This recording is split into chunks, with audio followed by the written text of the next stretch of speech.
Operation Kabul अब भारत ने शुरू किया है सर, जो हालात हैं ऐसे में कितनी बड़ी चुनौती है जो 1500 के तकरीबन भारतीय वहां मौजूद हैं उन्हें वापस मुल्क लाना?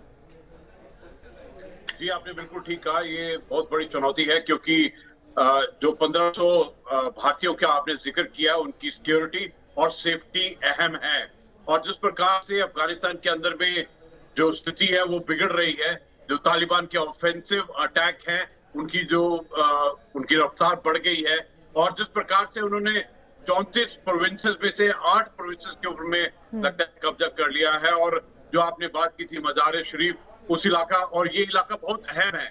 और न केवल इन इलाकों के अंदर में, लेकिन जो काबुल के अंदर में भी जो उन्होंने जो पहले डिफेंस मिनिस्टर, उसके बाद में मीडिया हेड और उसके बाद में बाकी जगह के ऊपर में भी काफी हमले किए हैं।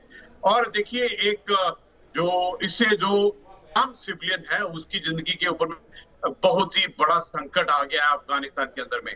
और अभी जो क्रूरता और बर्बरता तालिबान की रही है, जो पहले इन्होंने जो हिंटरलैंड है उसके जो 11 बॉर्डर डिस्ट्रिक्ट, 10 बॉर्डर क्रॉसिंग और तकरीबन 200 जो डिस्ट्रिक्ट है, इनके ऊपर में कब्जा किया था। हाँ। और इनपुट्स आती जा रही है कि किस प्रकार से उनकी जो एक्टिविटीज है वो उसी प्रकार है जिस प्रकार 1996 और 2001 शरिया लॉ और बर्बरता का जो बिल्कुल। जब आप तालिबान का कब्जा था जब अफगानिस्तान पर, आप उस वक्त का जिक्र कर रहे हैं। बड़ा सवाल ये है जेके त्रिपाठी साहब, इन जो अफगानी सेना है उसको तो अमेरिकी सैनिकों ने ट्रेनिंग दी थी, उसके बावजूद भी तालिबान के सामने सभी के सभी घुटने टेके हुए हैं। ऐसे में जो भारत की स्थिति है, चूंकि भारत के बहुत सारे प्रोजेक्ट्स इस वक्त अफगानिस्तान में चल रहे हैं, अफगानिस्तान के पुनर्निर्माण में भारत एक बहुत अहम सहयोगी है। हमारे बहुत सारा राजनयिक, बहुत सारे डिप्लोमेट्स, बहुत सारे कर्मचारी जो वहां काम कर रहे हैं वहां पर मौजूद हैं। ऐसे में आप कितनी बड़ी चुनौती मानते हैं और भारत किस लिहाज से भारत को आगे बढ़ना चाहिए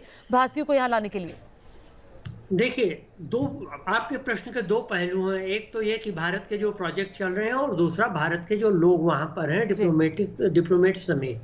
तो जहां तक भारत के प्रोजेक्ट की बात है, 34-35 प्रोजेक्ट अभी चल रहे हैं और ज्यादातर इससे खत्म हो चुके हैं, होने के स्टेज पे हैं। जैसे कि पार्लियामेंट है, रोड है जरंज वाली, प्लस इसके दालम जरंज वाली रोड है, प्लस इसके साथ इंदिरा गांधी हॉस्पिटल है, इसके साथ ही वहाँ और भी कई चीजें जो बनाई गई हैं। ये सारी चीजें ऐसी हैं कि कोई भी सरकार, कोई भी अगर ठीक ठाक सरकार है जिसके हुक्मरानों के दिमाग में कुछ ग्रे मैटर है, तो वो नहीं चाहेंगे कि इन चीजों को खत्म किया जाए, क्योंकि ये चीजें जो है किसी भी सरकार के लिए जरूरी होती है।